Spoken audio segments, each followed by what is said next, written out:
Sir, जैसे हम अभी 75वां स्वतंत्रता दिवस मना रहे हैं, तो आज़ादी के बाद से क्या फ़र्क आया है आपके हिसाब से? जैसे कि हम देख रहे हैं कि अभी हम भारतवर्ष में 75वां स्वतंत्रता दिवस मनाया जा रहा है। उस उपलक्ष्य में बड़ा ही सुनहरा मौका है कि हम देशवासियों को कि हम विकास की ओर बढ़ रहे हैं। आज़ादी मिली थी तब भी हमारा देश विकास कर रहा था, गति में कार्य कर रहा था, लेकिन पहले में और अब में काफ़ी अंतर है। हम देख रहे हैं आज भारतवर्ष जो है बड़े ही तेज़ी से आगे बढ़ रहा है। अलग अलग क्षेत्रों में, अलग अलग विज्ञानों में, टेक्नोलॉजी में, इंफ्रास्ट्रक्चर में, रोड्स में, डेवलपमेंट में, टेक्नोलॉजी में, एजुकेशंस में, हर चीज़ में हिंदुस्तान एक मुकाम को, ऊंचाई को छू रहा है, ऊंचाई को प्राप्त कर रहा है। अभी हम देख रहे हैं ओलंपिक्स के गेम में भी जो है हमारे देश ने गोल्ड मेडल जीता है। टोटल 7 मेडल्स जीतकर भारत ने अपना नाम उसमें भी रोशन किया है।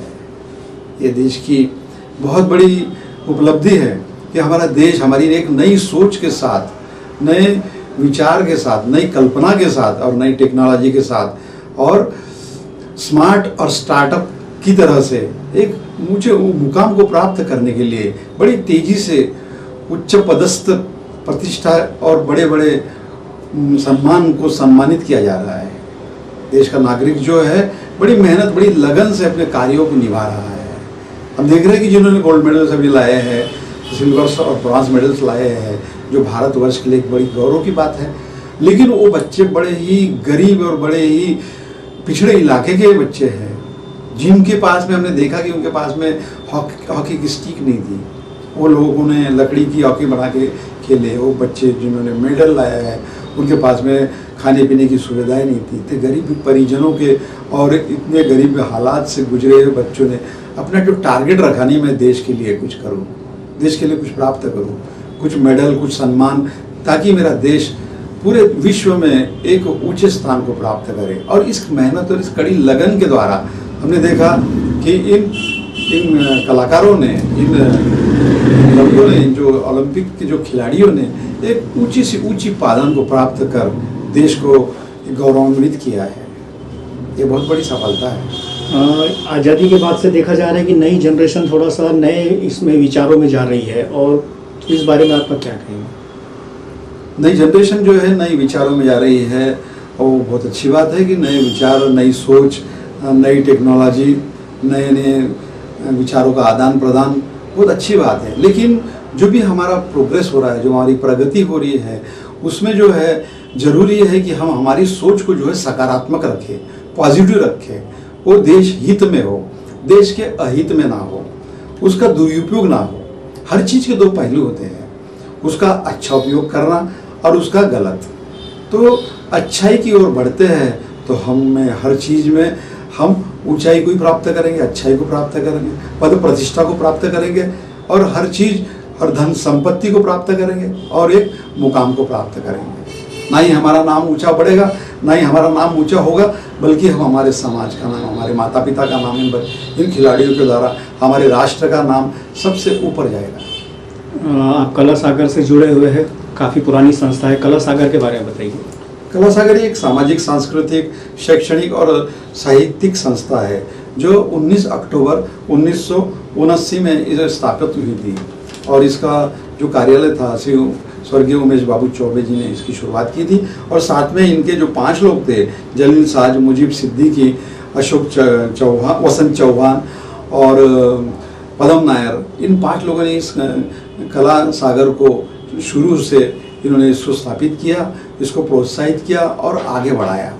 और इन्होंने अनेक नाटकों के माध्यमों से, नुक्कड़ों के माध्यमों से लोगों तक इस समाज का जो संदेश है, लोगों का जो संदेश है, जो आज के विचार है, लोगों तक रखे और उनको उन विचारों से अवगत कराया। कला सागर अभी आगे आने वाले दिनों में क्या कार्य करने का आपका प्रोग्राम बना हुआ है संस्था की तरफ से? कला सागर का प्रोग्राम जो होता है, नए कलाकारों को बढ़ावा देना। नए कलाकार जो दूर दराज से आते हैं, दूर दूर से आते हैं, अलग अलग भाषाओं से आते हैं, क्योंकि कला सागर जो एक बहुभाषीय एक प्रोग्राम का आयोजन हर वर्ष करती है, जो अक्टूबर नवंबर महीने में यहाँ पर एक भव्य आयोजन हम हिंदी मोर भवन में जो नाट्य महोत्सव होता है विदर्भ साहित्य संघ के सहयोग से, वो बहुत बड़ा आयोजन होता है जिसमें हम अलग अलग जगहों से, अलग अलग ठिकानों से लोग आते हैं, अलग अलग प्रकार की भाषाओं में अपने नाटक और ड्रामा लाते हैं, और हम ये बहुभाषीय नाट्य महोत्सव का आयोजन बड़े ही शानदार तरीके से 5 दिन तक चलता है। उसमें हम बड़े बड़े लोगों को बुलाते हैं और उन सभी कलाकारों को सम्मानित करते हैं, ताकि हम चाहते हैं कि हर भाषा में हर जो भी एक कलाकार है जो अपनी कला को लेकर उठे और वो अपने अंदर में जो उसका बेस्ट है पब्लिक तक बताए। और इस कला सागर की इस संस्था के द्वारा हमने कई लोगों को एक ऊंचे मुकाम को प्राप्त करने की एक सीढ़ी का कार्य किया है, और वो कलाकार अपने उस मुकाम को प्राप्त कर चुके हैं। अभी हाल ही में प्रशासन ने सभी गतिविधियों को चालू कर दिया है, लेकिन कलाकारों के लिए अभी थिएटर और रंगमंच बंद है। तो अभी हाल ही में कलाकारों ने मोर्चा निकाला था, इस बारे में आप क्या कहेंगे? कलाकारों को आगे बढ़ाने का मौका हर क्षेत्र में जैसे बाकी लोगों का मिल रहा है, सब अनलॉक होते चला जा रहा है, तो कलाकारों के लिए भी शासन की ओर से मैं विनती करूंगा कि भी शासन ने इन कलाकारों को भी प्रोत्साहित करके उनको भी, उनका भी अनलॉक करना चाहिए, उनके प्रोग्राम्स को आगे बढ़ाने का एक मौका देना चाहिए। उनके भी आयोजन, उनके रंगमंच जो है, उनके थिएटर्स भी जो है, इनको भी शुरू करने के लिए प्रोत्साहित करना चाहिए, ताकि हम कोरोना काल में देख रहे हैं कि इन कलाकारों को काफ़ी नुकसान हुआ है। वो इन 1.5 साल 2 साल में वो इन सब कार्यों से वंचित है, पीछे 2 कदम पीछे चले गए हैं। लेकिन यदि शासन यदि इसकी अनुमति देता है तो ये कलाकार अपनी कला का प्रभाव दिखाने के लिए, अपने आप आगे बढ़ने के लिए तत्पर है, और उन्हें जरूर ऐसा मौका मिलना चाहिए। स्वतंत्रता दिवस के उपलक्ष्य में कला सागर की तरफ से क्या संदेश देना चाहेंगे, बताइए। 75वां ये जो स्वतंत्रता, ये जो 75वां जो दिवस है, आज स्वतंत्रता की आज़ादी, जो देश में जो आज़ादी का महोत्सव, जो 75वां आज़ादी का महोत्सव मनाया जा रहा है, ये बहुत बड़ी उपलब्धि है कला सागर द्वारा, और कला सागर के सभी पदाधिकारी और कला सागर की ओर से मैं अपने समस्त शहरवासियों को हार्दिक शुभकामनाएं देता हूँ, बधाइयाँ देता हूँ कि ये बड़ा ही भाग्य का और बहुत ही एक उपलब्धि है जब 75वें साल में पदार्पण कर इस महोत्सव को मनाने जा रहे हैं। सर, कला सागर की स्थापना के बारे में बताइए। कला सागर की स्थापना जो है 19 अक्टूबर 1979 में हुई थी। जो उमेश बाबू चौबे जी का जो ऑफिस है यहाँ पर प्रेस यहाँ पर उसकी स्थापना हुई थी, और इसमें जो है 5 लोग जो है प्रमुख थे।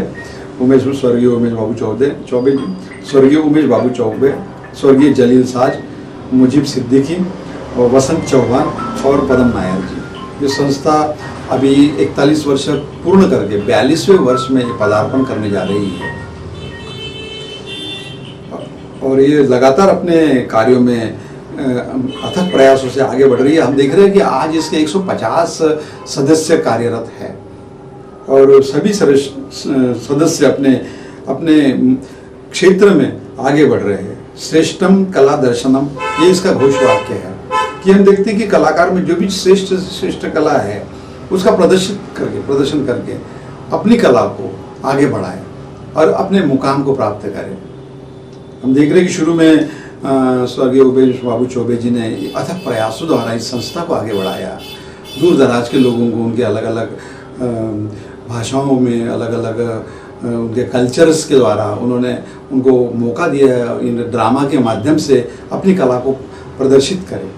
अब उनके बाद में हम देख रहे हैं कि ये संस्था जो है अभी सदर हमारे पदम नायर जी जो है अथक प्रयास करते हैं, और जो भी कलाकार है उनको हर पल हर मौका देते हैं कि वो आगे बढ़े, और उनके प्रयासों की एक बहुत बड़ी उनका प्रयास इतना बड़ा है कि वो कला सागर के बैनर तले अब चाहते हैं कि अनेक कलाकार आए, दूर दराज से लोग आए, कलाकार आए, अपने कला को प्रदर्शित करें और वो आगे बढ़े। चाहे उनकी कविता हो, उनका कुछ गाना हो, उनका कुछ नाटक हो, वो अपने कला के माध्यम से आगे बढ़ाने का अथक प्रयास करते हैं। इसमें ये बताइए सर, आज संस्था को 40-42 साल हो गया है, तो इसमें इतनी लंबा सफलतापूर्वक संस्था चल रही है, तो इसको बनाए रखने का योगदान किसका है? इस संस्था को लंबा समय तक बनाए रखने का योगदान पदम नायर जी का है। वो पदम नायर जी एक इस संस्था के लिए एक रीढ़ की हड्डी का कार्य करते हैं।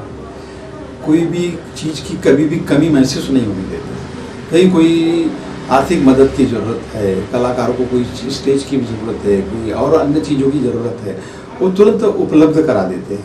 हम देखते हैं आज के दौर में कलाकारों को शासन की तरफ से इतना फंड नहीं मिलता, इतना पैसा नहीं मिलता। हमारा जो प्रोग्राम होता है अक्टूबर नवंबर में, जो बहुभाषीय नाट्य महोत्सव जो 5 दिन तक चलता है विदर्भ साहित्य संघ के माध्यम से, और उसमें हम देखते हैं कि हमारा खर्चा ही 1 लाख 1.5 लाख 2 लाख रुपया खर्चा हो जाता है।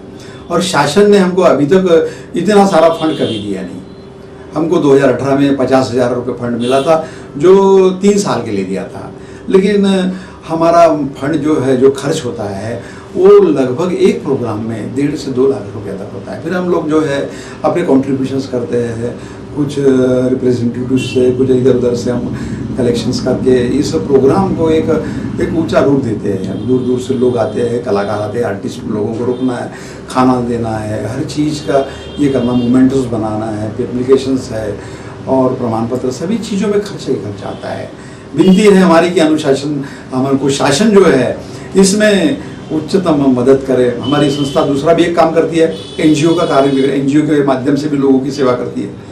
अभी कोरोना काल में हम लोगों ने नाटक बंद थे, प्रोग्राम्स बंद थे, लेकिन हमने जो है इस पीरियड में लोगों को खाना बांटना, सैनिटाइजर्स बांटना, ये कार्य भी संस्था के द्वारा दूर दूर तक किया गया है।